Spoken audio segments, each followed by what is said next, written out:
Oh God, who put this on? I didn't. That's who put it on. Oh, jeez.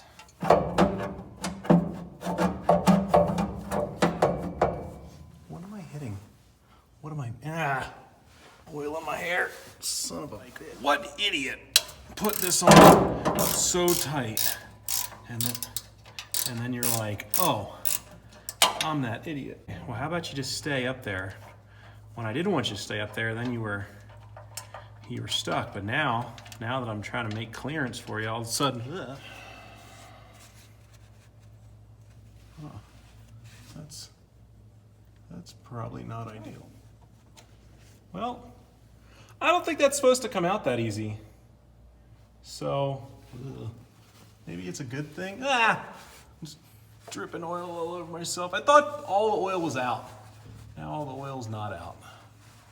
I swear. Let me tell you a little bit about this semi-fancy oil pan. So basically I've got a pretty substantial oil leak on my old pan, and as far as I can tell, it is coming from the drain plug. I've tried copper washers, I've tried rubber washers, I've tried nylon washers, but what I think it is just that the threads are all wallered out, and it's a fun word.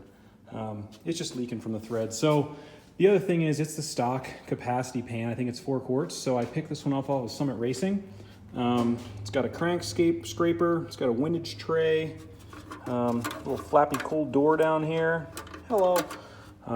Pretty fun. So we are gonna see if it works. My headers on the passenger side stick out pretty close. So we're gonna have to see whether or not this hits or not. If it does, but this pan fits otherwise, then maybe I'll just weld it on the other side.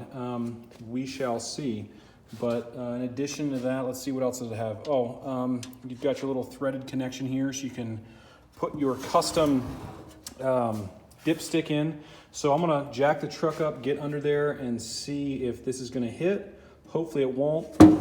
With my headers, I can't have a pan with kickouts on the side like some of the Moroso pans do. So this is just a cheapo from Summit Racing. The only thing I'll say is it's shipped. It's kind of dirty on the inside, so I have to clean that out. And then if I do wind up welding this on the other side, if it fits otherwise, then I'm probably gonna paint it a cool color. So I'm thinking gold. All right, you can see the situation. So there's your drain plug right there. I always torque it. I guess I could give it another turn to make sure it's tight, but to me, that appears to be the problem. I always like to look up in here and see if you've got a leak from your rear main seal. And it's a little damp, but I don't know. I don't think that's it. Doesn't look like it's coming from the front. Cut from about right here on back. Something it's the drain plug. Never good. The other leak I discovered here looks like my reverse lockout solenoid's leaking a little bit. Man, that's a ghetto setup. So I gotta fix that, but otherwise it's looking pretty good since the install. I'll have to, got some fluid there. I'm gonna have to clean off this seal here. Maybe it took a little beating when the old drive shaft let go. But here's my new drive shaft. There's the space I was telling you about. You can see right here and also right there where when the other one broke, it smacked in and everything. But I was a little worried. I got about 3/4 of an inch. You wouldn't want your aluminum drive shaft to touch those stainless steel mufflers because it would eat that thing in a hurry. So I think I got a good spacing. I'll go check and make sure I got no leaks in the back, but as far as I know, I don't. So we are just going to address this one and hopefully be on our way.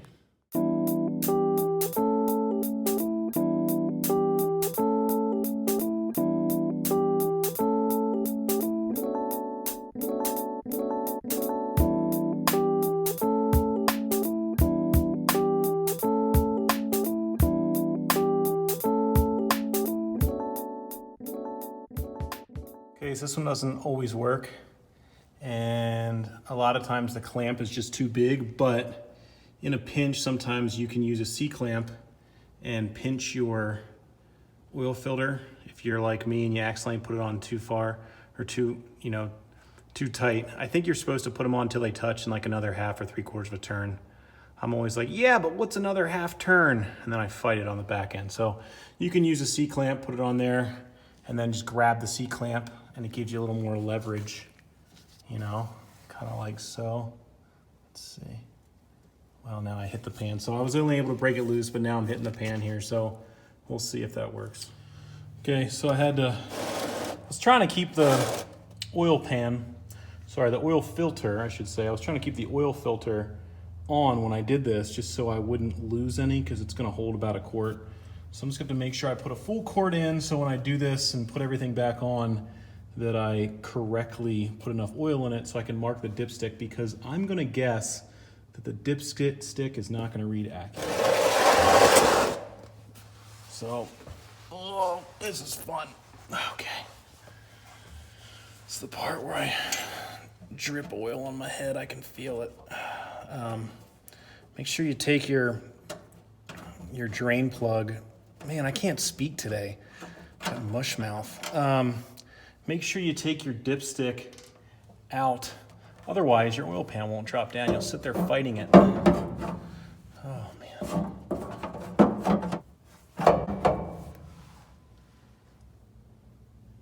It's like it wants to come off. I'm waiting for this thing to let go and just smack me in the face. Probably wasn't ideal for it. All right, so I got two issues here. One, these stupid headers have this kick out here that's hitting the pan. The other problem are these two bolts at the bottom of the bell housing.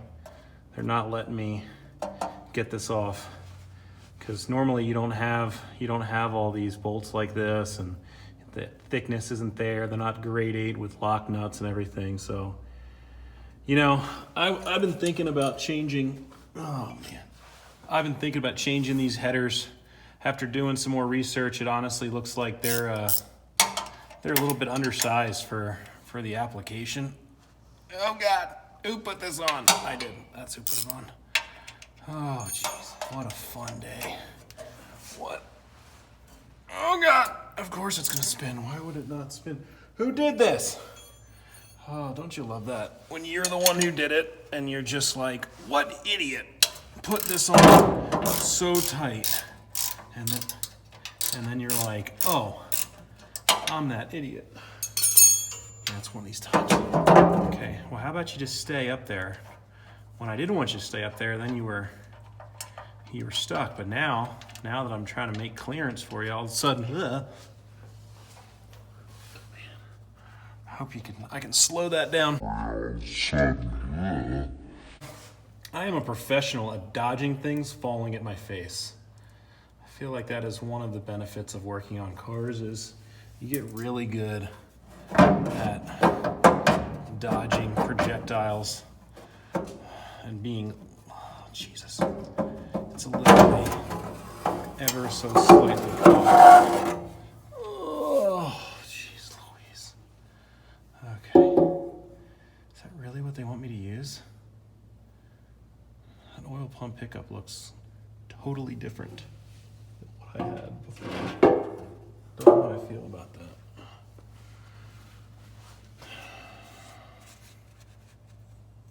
Huh. That's probably not ideal. Jesus. Why we can't have nice things? Let's pray.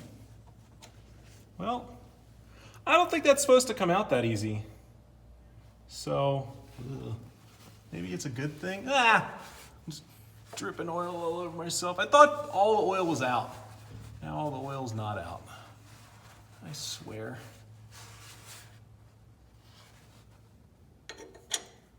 Man, was that all that was holding that thing in? Was that? Seems moderately sketchy. Got the pan off, so I want to show you something. First of all, from what I've read, they recommend where this pickup tube goes in your oil pump that you tack weld that. And I'm guessing one of the reasons they say to do that is, look at this. It was this loose. I can take this right now and wiggle it and pull it straight out. It's supposed to be an interference fit, but look at that, it'll come right out. Can you imagine if you were driving and this thing popped out you'd starve the engine. So this is going away. Now, it's important when you do this step, and this is my first time doing it, so we're gonna learn together, but it's important that you take careful measurements. So we're gonna take this out, okay? Now, I've already went ahead and like tried to test fit this to understand how it works. So I've already loosened this. This wasn't, you know, it was tight, but you take a 3/8, you loosen this, you take this out, and I'll show you why in a second. Okay, that comes out. Now, you're gonna take your new pickup tube, okay? See where I'm going with this? Okay, just slide it in there. Now, I get it, it doesn't line up yet, okay? I've got some ideas here. I'm thinking that this thing, there's a little spot, you can drive it in right here.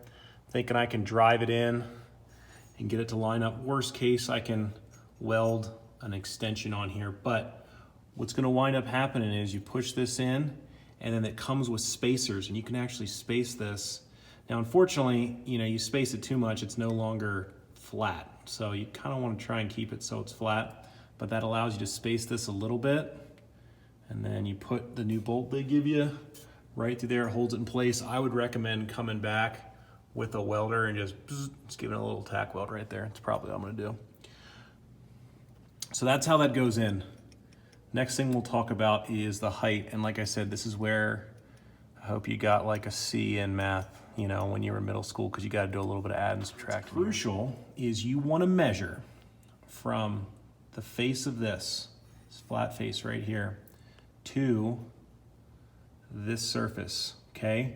Now remember, you're going to have a gasket that's going to go in there that's going to space your pan down, but what you're shooting for is from the bottom of the pan, which is obviously not on, to the face of this, between 1/4 and 3/8 of an inch. That's for a standard volume pump. Everything I've read said do not run a high volume pump. They're not worth it. You've got to space it out further. It can basically suck so much oil so fast that it can rob the bottom of the pan and run dry. Do not buy a high volume oil pump, just do the standard. In fact, since I don't know the history of this, I'm gonna look up this number, see if I can find something. Anyways, so like I said, you're gonna take a straight edge from here. You really want two, one straight edge out, one over, come up, kiss this surface right here, get that measurement, okay? Once you have that measurement, now you may have to subtract. If you're using a straight edge right here, you know it's gonna step off. You're gonna have to subtract that, and that'll get you from here to there. Then we'll go up on the bench, I'll show you the other part. Whether you add in the gasket thickness on this step or on the next step, just make sure you do it. Key parts are, make sure if you're using anything to get a straight line, you subtract that away, because that's gonna give you a false measurement. And then you wanna make sure at least either here, you could put the gasket in place and measure to the gasket, or you do it on the bench. Either way, you gotta make sure you get that. So let's go ahead and try and do that now. The oil pan, you're gonna wanna go ahead and get yourself a good gasket like this one from Felpro. Get the distance right, so you gotta take a straight edge, measure it across your pan, taking into account your gasket thickness, and then you gotta figure out where to get the depth off the bottom of the pan. If it's too close, you can starve it of oil. If it's too high, you can starve it of oil. I wanna say it's somewhere between 1/4 of an inch and 1/2 an inch. So this is one of those times when you wanna measure 15 times, install once. So I got my straight edge here. Remember, I'm gonna have to subtract that. I've got my gasket thickness. Show you down here is this spacer would go in between, in between these two. So if I bring this up, and I just want to kind of hold there, and actually I'm doing this right now just because I want to be able to repeat this measurement. Okay, so let's pretend that that's where it was. See, so normally, you know, your bolt would go through here. So let's just pretend for a second, and if I look at it from this angle, you know, it's pretty level, I think, not crazy.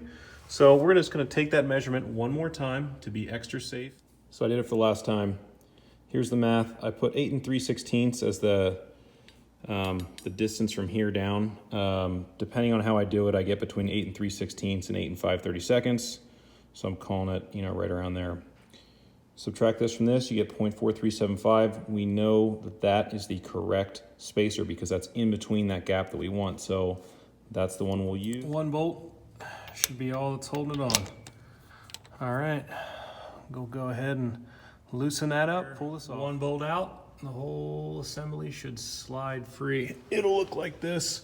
It'll have a nice long stem on it. This little keyway up here is what mates to your distributor. There's another little spot right there that mates, so you gotta make sure those two are lined up before you put it back in. So you line it up in there. We're aiming to get those holes lined up. You're gonna spill oil all over the place, as I already started doing. Take your hammer, something soft, knock that in. It's a trial and error process for sure. As you can see, I knocked it down in enough that I can get the bolt physically into the hole, but it's cocked. So you gotta keep driving it. It's slow, it's tedious. Use a block of wood, you'll get it. Hopefully. A little tip I'll point out too, they give you different length fasteners. I grabbed one that was longer than the original one because I knew I had the spacer, but when I looked, it wasn't grabbing enough threads in here. So make sure it's actually, it's an open hole on the other end, and they give you a ton of space. So you can run a longer spacer here, or a longer bolt I should say, but you wanna make sure that you're grabbing enough threads to connect this piece to that piece, because I imagine if they come loose, that's a problem. So I have the longest one. I'm gonna tighten it up, put it back in the truck, check it one time, check my height one more time, then come back, red Loctite it, and potentially weld it. Well, that was a huge pain in the ass. So I got it in there. It's really tricky. You gotta line up the two little slits in the oil pump drive shaft. There's two spots. It's gotta mate to the oil pump. It's also got to mate to the distributor, so you have to kind of play with that. I got it in there. I think it's good. I'm going to double check. I double check my measurement. I was going to take it out and weld it, but since it's got that bolt, I think I'm not going to. I'm just going to leave it in there because I got it in there. I'm going to take the little tiny bolt out, red Loctite it so it should never come loose, torque everything otherwise to spec, and call it. I did remeasure it. It was still 7 3/4. It's tilted ever so slightly. So on one side, you just got a tiny bit less than 7 3/4, you know, like a 16th, and the other side, it's a 16th more, so it averages out. But I think we're good. Everything's lined up. So gonna tighten everything down. Really now is not the time to rush. The only reason I'm not pulling this out is just because your normal press in has nothing other than that press fit to hold it. This has the lock nut and the screw to hold it in place. So I'm gonna use red Loctite on that. I don't think it's gonna come out. Plus I had to hammer that thing in there. So it's really, you know, welding it, if you do it off the truck, you always gotta be careful, any kind of slag you get in there. So I don't know, I think it's 6's, but I'm gonna do that. And then hopefully I can get this new oil pan in. I'm not 100% sure if it's gonna fit well, just because you saw how the old one came out and the new one might be a little bigger. So we'll see how that goes. Okay, I'll save you the next part. That was one of the most frustrating things I've ever done. If you thought me trying to wiggle out the old oil pan was hard to watch, trust me, it was hard to do. Trying to put the new oil pan in was terrible. Even though I picked one without the kickouts, it was way too big. It hit the headers, it hit the scatter shield or bell housing, whatever you want to call it. It hit everything. So much so that I've actually decided if I ever need to do this, because I've taken the oil pan out a couple different times, I'm actually getting new headers. I'm gonna get rid of those old headers because they're equal length, I think, but they've got that one tube that kicks out on the passenger side, and it's so bad. So I'm not even gonna show you that. Like I said, I ripped the gasket. I got so frustrated, but I finally got it in. So it's in now, just about done. Just gotta focus on the dipstick for now. So you don't forget stuff. So header bolt is in, header, move that dipstick out. Filter is in. Those filters take 3/4 of a quart if you fill them all the way up. So you can't get quite a full quart, which is all important for when I go and measure and get my dipstick correct. You'll see that in a second. Oil is in. I have started it and let it run, and we can crawl under. I let it get up to temp, let it cool down. Let's see if we have what would appear to be any oil leaks. Now, the spots that I'm looking would be coming from in here, like it's coming from the rear main seal area or up front. I really don't expect it to leak on the sides. As best as I can tell, it appears fine. Also, obviously the drain plug, I hope that doesn't leak. That's the whole reason I got the new one in the first place. So it's kind of hard to see, but if you look down in there, you can kind of see there's actually a little ferrule connection for like compression fitting style for the dipstick. which allows you to loosen and then raise and lower this to make sure that your full point matches what's truly full. So here I've got a 6-quart pan, 3/4 of a quart in the filter. You don't count that towards the whole amount. So you put 3/4 of a quart into where the maximum amount you can get into your oil filter. Then I filled everything up with 6 quarts of fresh oil, let it run. It's not level right now, so I really can't get an accurate reading, but I'm gonna have to come back, get it, adjust this up and down to where it shows full on the dipstick. And then I'm gonna have to play with this and get this to attach somehow so I can actually get an accurate connection, because the old one used to connect right here, but you can't do that with a new one because it's not the right length. So we'll see what I do there. I'll have to make something up custom, I think. So this worked out pretty cool, actually. When you buy that oil pan, it comes with a little spacer right here. It's not for that. It's actually for installing the dipstick. I believe if you have one that's a weld-in, you might need to use that spacer. But I found out that with this, you can take that spacer, and if you've got cylinder heads like mine, like these Edelbrock heads, there's a spot right here. I just painted it black, and now it holds in this thing's rock hard now, so it holds in my dipstick perfect. I got it all set up. Full disclosure, it actually didn't work out perfect. The spacer worked out perfect, but even with it fully inserted as far as it would go, I'm still about 1/8 of an inch off. So even basically when the oil's completely full, the dipstick shows that it's 1/8 of an inch low. Still within the marks, but low. So I gotta play with that, but all in all, I mean, it all went good. I've driven it a couple times. I've got good oil pressure. Everything works. So I'm happy with it. I hope you guys learned something. If you have a keen eye right now, you'll notice that I'm actually filming this video a little bit further along. I've got the new headers installed. So that is for another video. We will go through all of that, the benefits of ceramic coated headers. We're getting close to putting some miles on this thing, gonna get it back on the dyno. So thanks for watching. Hope you enjoyed it. Hope you learned something about pickup tubes. I did. A little more tedious than I thought, but you gotta get it right because you don't want to starve it of oil and ruin all your... Cool guys, thanks for watching. That's it for this video. Stay tuned, we got some more stuff. Next videos, we'll talk about headers.